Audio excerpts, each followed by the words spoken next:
Mais 3 para a tréplica. Ok? Tréplica e réplica. 5 minutos. Senhor presidente, senhores senadores, os convidados, doutor Fábio e doutor Júlio, que estão aqui já faz muito tempo, nós estamos aqui numa cantilena enfadonha, como diria a Luiz Helena. A oposição fala uma coisa, a base do governo, os zagueiros que estão aqui na frente, fala outra coisa. Mas é a mesma coisa de todo dia, é a repetição. E altamente contraditório. Olha só, quando surgiu essa história de pedalada, presta atenção. Quando surgiu a história de pedalada, o advogado da AGU, o governo, a base do governo, dizia que ela não fez pedalada, que isso não aconteceu. Quando a AGU chama as falas e ele vai fazer a defesa, eles estão tratando a AGU com muito respeito. Depois que votou, a estratégia era outra. Aí eles foram para a tribuna e diziam assim, não, isso é só um órgão auxiliar, isso é uma fuleiragem, isso não vale nada não. Quem vai levar em consideração, isso é tudo relento, isso não está certo. Esse TCU, quem manda é a Câmara, o que eles falaram não vale nada, o TCU já não valia nada. A partir daí, quando chegou na Câmara, eu vi um discurso do senador Lindbergh, dizendo o seguinte, não, aliás, eu vi do Lula primeiro. E quem tiver dúvida do que eu estou falando, entra no YouTube e põe assim, Lula diz que Dilma fez pedalada. Ele fazendo um discurso em São Paulo, ele falou assim, ela fez pedalada mesmo, mas fez para pagar a Bolsa Família, fez para pagar a Minha Casa Minha Vida. O senador Lindbergh fez o mesmo discurso aqui, ela fez mesmo, mas foi para pagar a Minha Casa Minha Vida, para pagar a Bolsa Família. Todo mundo fez o discurso. Ela fez mesmo pedalada. Tá bom. Agora já não fez pedalada. Depois que esses bilhões revelados mostrou que para Bolsa Família foi só 1 bilhão e 700. Depois que revelou que para Minha Casa Minha Vida foi ínfimo, a maior parte foi para o BNDES. Para quê? Porque o dinheiro foi emprestado para fora. As grandes empresas ganharam lá fora a licitação porque tinha um presidente institucional muito bom que ia lá e acertava isso. E esse dinheiro depois voltou em forma de palestra. Ora, só contradição. Em seguida eles dizem, não, e se houve pedalada no ano passado, no final do ano, aí diz também aqui o advogado doutor Zé Eduardo, o Congresso convalidou, o Congresso votou, e hoje eu ouvi um senador dizendo aqui, será que esses deputados, esses senadores, na reunião do Congresso Nacional, estavam cometendo crime quando eles convalidaram? Não, eles só estavam na base do governo. E aquele dia em que estupraram a lei de responsabilidade fiscal, eu não me esqueço, porque a mesa era só o PMDB, que naquela época era bom, não era o diabo ainda não. Renan na mesa, do lado dele Romerinho, que era chamado de Romerinho, do outro já meu Deus, Eunice estava também na mesa, estava o Jader, então estava Renanzinho, Romerinho, Jadinho, como é o nome? Eunicinho, eles estavam tudo aqui, dando apoio ao governo, era bom, o PMDB era bom, aquela base forte, estuprar a lei de responsabilidade fiscal, para poder caber 1 ano e 4 meses de pedalada de Dilma. Por que eu me lembro? Eu me lembro porque eu fiz um discurso naquela noite, dizendo que se o diabo é o pai da mentira, Dilma é a mãe. Dilma é a mãe. Por isso eu não posso me esquecer daquele dia. Agora, por que esses deputados votaram dando um outro cheque especial para ela, mais alto? Ela não merecia porque já tinha estourado todos os cheques que haviam dado na mão dela. Por que eles votaram aquele dia e depois votaram pelo impeachment? Por que tem senadores que votaram aquele dia para ajudá-la e hoje estão aqui dizendo que vota pelo impeachment? Eu digo uma coisa, quando eu era menino, eu vou somar meu tempo aqui, mãe me ensinou uma coisa, falou, meu filho, vou lhe contar uma história. Um sujeito entrou no tribunal gemado com a polícia, ele ia ser julgado, era um júri do sujeito que cometeu o crime. Quando ele entrou, ele viu lá na frente um homem de terno, falou para o policial, eu posso falar com ele? Eu conheço ele. O homem viu, ele ficou balbuciando, chamando, o homem se encostou e veio, e deu ouvido para ele, falou, o senhor lembra de mim? Lembro? O senhor lembra de mim? Não lembra mesmo? No começo da sua carreira eu estava preso, o senhor me soltou. O senhor me defendeu, depois o senhor me deu uns conselhos, mas eu não ouvi direito, eu errei, eu caí de novo, o senhor me deu o conselho, eu fui preso de novo, o senhor me deu o conselho, o senhor me soltou, depois o senhor sumiu. Me ajuda aí, o senhor me conhece. Ele falou, naquela época eu era seu advogado, hoje eu sou o juiz. Aqueles dias que a lei foi estuprada, aqueles deputados eram advogados, porque ainda tinha dúvida, alguns acreditavam. Depois, quando a máscara caiu, eles se tornaram juízes. Senadores que estão aqui, que votaram naquele estupro, aquele dia, para legalizar 1 ano e 4 meses de pedalada, eles hoje são juízes, já não são mais advogados. E o governo fica como que rogando para que nós advoguemos a sua causa. No meu caso, não dá mais. Se alguém quiser entrar no YouTube, na campanha do Lula, na campanha primeira da Dilma, e põe lá Magno Malta defende Dilma, vocês vão achar muito vídeo. Eu defendendo Lula, defendendo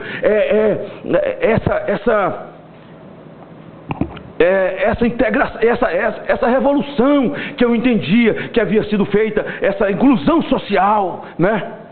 Eu vibrava com aquilo. Depois eu descobri que era só uma máscara. Era só uma máscara. Quando eles diziam que fez tudo no Brasil, aliás, hoje eu tenho até medo deles dizer que foi Lula que realizou a primeira mesa no Brasil. E aí, quando nós falamos desse assunto, eles falam, não, mas o tribunal fez um recorte. O senhor Eduardo Cunha, presidente da Câmara, nessa hora ele chama Eduardo até de senhor. Aí eles, para poder se livrar quando chega perto de falar do crime, eles evocam o currículo de Lula, eles evocam o conjunto da obra, fizemos Bolsa Família, Minha Casa Minha Vida, fizemos Pronatec, fizemos não sei o que, essa mulher agora, vão ter ela na marra. A gente não pode evocar o conjunto da obra para poder dizer do que nós acreditamos. Eu estava chegando hoje, e ali no aeroporto uma mulher chegou perto de mim e falou, ô senador, faz um selfie comigo, gosto tanto do senhor. Senador, só acredita que arroz de terceira está 14,90 5 quilos? Eu falei, acredito. E de primeira? Ela falou, deve estar mais caro, eu não vou falar porque eu só compro de terceira. Está 14,90, senador, 5 quilos. É mesmo? É. A senhora sabe o que é pedalada fiscal? Ela disse, não senhor. Eu falei, mas a senhora acabou de falar para mim o que é pedalada fiscal. Mas como assim? A senhora votou na Dilma? Votei. Ela mentiu? Mentiu. Votaria de novo? Não. Sabe por que a senhora acreditou? Porque ela disse que ela tinha dinheiro e ninguém ia tirar a comida da mesa de vocês.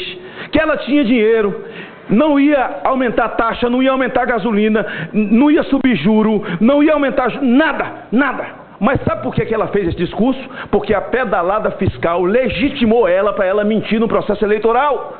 E a senhora acreditou. Olha aí o preço do arroz de terceira. Eu posso ler outras coisas aqui, até batata e tomate eu posso ler aqui. Aí está a pedalada fiscal. Ninguém pode me falar de um artigo, de 2 artigos, de 3 artigos. Ah, mas esse artigo... Ei, cidadão, é isso aí. Você vai ao supermercado? Você entendeu o que é pedalada fiscal? Você sabe do preço do arroz e entendeu o que é pedalada fiscal. Então essas contradições que doem. Essas contradições é que são horríveis. Eles evocam o conjunto da obra e ninguém pode evocar o conjunto da obra na hora de dizer o que é que nós acreditamos. Porque o processo é jurídico-político. Jurídico é que existe uma lei, a Constituição diz que impeachment é legal. Jurídico é que existe uma lei de responsabilidade fiscal que foi violada. Mas o político, para mim, é eu discutir os malefícios do mau uso da lei de responsabilidade fiscal. Como que eu não posso falar no conjunto da obra? Ninguém vai me entolir do conjunto da obra. Ontem encontrei uma senhora lá em Vila Velha. Ela disse, senador, dá para você arrumar um emprego para minha filha? Eu estou desempregada já há 3 meses. E minha filha já vai fazer 1 ano. E eu estou com medo de perder minha casa. Por quê? É Minha Casa Minha Vida? Ela falou, é. É financiado? É. Você ganhava quanto? Salário mínimo. Paga quanto por mês? 200 e pouco. É. Eu estou com medo porque eu estou inadimplente há 4 meses. Sabe quando chegar no 5º, no 6º mês que vai acontecer? O financiamento da Caixa, a Caixa vai tomar dela. E eu disse, sabe o que vai acontecer com você? Minha casa, lá se vai minha vida. E isso vai acontecer com milhões de brasileiros. Sabe o que é isso? Pedalada fiscal. Por que o grande montante dos quase 100 bilhões foi para o BNDES? Porque o dinheiro foi para fazer o metrô da Venezuela. O dinheiro foi para fazer o porto de Cuba. E voltou pelas grandes empreiteiras para os institutos, para as câmaras. A prova está aí. Crime de mando foi feito, já encerro. Crime de mando. Porque quando um marqueteiro é pago 30 milhões para destruir a honra de alguém, sem vender o seu produto, destruindo a honra de alguém, isso é mesmo coisa de crime de mando. Eu estou entrando com um projeto agora, senador Anastasia, e queria ter o apoio dessa casa, que o marqueteiro vai responder por crime hediondo, porque o cara recebe 30 milhões, 40 milhões na Suíça, para destruir a honra de alguém aqui. O cara não vende o produto dele, ele arrasa esse, para que esse cresça. Imagine um cara fazer uma propaganda de palha de aço, dizendo assim, o Bombril é uma desgraça, o Bombril é uma mentira, isso é uma falácia, e destruir aquelas cores, aquelas letras, depois dizer, o bom é esse. É isso que eles fazem no processo eleitoral. No processo eleitoral, Dilma mentiu, e nenhum deles tem coragem de dizer que ela não mentiu. Ela mentiu. Tem uma propaganda com um prato que a comida some assim e diz, se votar no Aécio, eu não sou PMDB não, sou PMDB não sou PSDB não, se votar no Aécio vai acontecer isso. Conclui. Vai sumir a comida da mesa de vocês. Isso é pedalada fiscal. Correto. Ora, ninguém está falando que ela cometeu o mesmo crime de Eduardo Cunha, que ela mandou matar ninguém, que ela assaltou um carro forte, ninguém está falando disso. Isso é crime penal. Estamos falando de crime fiscal. Crime fiscal. E nesta hora, nós não somos advogados. Eu deixei de ser. Nessa hora, eu sou juiz. Eu queria perguntar uma coisa para o senhor Júlio. O conjunto da obra, deu 8 minutos? Não, já deu muito mais de 8, já deu 9. Que é quase isso? 10. Foi mesmo? Conclua a pergunta, vai, Meu Magno, Deus. por favor. Conclua a pergunta, Magno, vai. Então a base do governo está benevolente comigo. Obrigado, viu, querida? Nós foram, Agradeço em nome de Jesus essa bondade. foram benevolentes, porque nós fomos benevolentes também com a senadora Vanessa Graziotin. Conclua, Eu só queria por favor. perguntar uma coisa. Essa senhora que me falou do preço do arroz, isso é fruto da pedalada fiscal. Porque a pedalada fiscal deu a João Santana, que eu chamo de Mr. M, o ilusionista que está preso, deu a ele a legitimidade para escrever os textos que ela interpretou, contando mentira como se fosse verdade. E 11 dias depois ela levantou o juro. Essa defesa legitima a pedalada fiscal. O senhor concorda comigo? Obrigado, Vamos lá, José. doutor Júlio. Obrigado, senador. Eu tenho 2 minutos depois? Não. Obrigado, senador Magno Malta. Nobre Júlio Marcelo, você tem 3 minutos. Nosso senador Regufe. Senador Magno Malta, obrigado pela pergunta. Eu concordo com Vossa Excelência, porque um dos efeitos... Pois não. Eu concordo com Vossa Excelência, porque um dos efeitos da má gestão fiscal, desse débito que nem contabilizado na dívida pública era, e que passou a ser, que, portanto, revela uma dívida pública maior do que estava, e uma postura de falta de transparência com os números, gera inflação, né? O aumento da dívida pública, uma perspectiva de crescimento explosivo da dívida pública, estimula os agentes econômicos a preventivamente promoverem aumento de preços. Então, por isso que a estabilidade fiscal não é um fetiche ideológico, mas é uma condição de estabilidade de preços da economia para que os investidores, os empresários, o pequeno empreendedor possa adequadamente fazer os seus projetos para o futuro. Se eu não sei como serão os preços no futuro, eu não sei se eu vou ter lucro ou prejuízo, eu não sei se eu vou ter rentabilidade, então eu não invisto. E o problema da responsabilidade fiscal, do crescimento explosivo da dívida, é gerar esse aumento preventivo de preços, é gerar inflação, é gerar o arroz de terceira a R$ 14,90. Então, concordo com Vossa Excelência, isso é um exemplo prático de consequências nefastas disso que nós vivemos em 2013, 2014, 2015. Muito obrigado. Senador Magno Malta, quero cumprimentá-lo pela brilhante manifestação. Só queria aproveitar também esse momento que o senhor externou diversas observações para...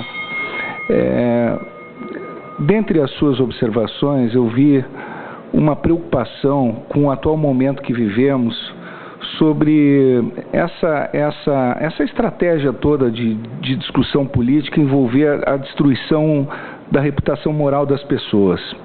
E eu hoje mesmo publiquei um artigo no Globo, até até tratando um pouco da Lava Jato, enfim, mas me parece que de algum modo remete a esse debate. Agora há pouco nós vimos um desabafo aqui do presidente da comissão, o relator também se manifestou, e é uma preocupação que nós compartilhamos, porque nesse embate político, até que estágio chegaremos? Hoje as estratégias de alguns segmentos muito agressivas, haja vista agora esse discurso sobre o golpe, que eu considero um discurso criminoso, pode chegar a esse extremo. O assassinato, a agressão à reputação moral das pessoas é uma fórmula extrema de eliminação da cidadania. Então, e de descaracterização, de generalização e de algum modo, de assassinato moral também das instituições. Então, quando a gente fala do golpe como um assassinato moral das instituições e desqualificação do sistema, também Vossa Excelência trouxe uma preocupação. Eu vejo essa fórmula, essa estratégia de agressão à reputação moral das autoridades também pode ser uma estratégia muito perigosa que tem que ser objeto de uma preocupação maior das autoridades. Obrigado. Muito obrigado. Muito obrigado. Agora o senador